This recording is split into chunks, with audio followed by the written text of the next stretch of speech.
السلام عليك مشجعنا الوفي ابو جواهر. اول شيء طمنا على صحتك اول شيء. عليك السلام ورحمة الله اخوي احمد. والله صحة الحمد لله. الحمد لله.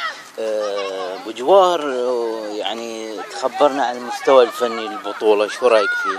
والله مستوى جيد صراحة. الحمد لله. بطولة حلوة في رمضان، اجواء رمضانية. الحمد لله. الشباب والعبود وهذا.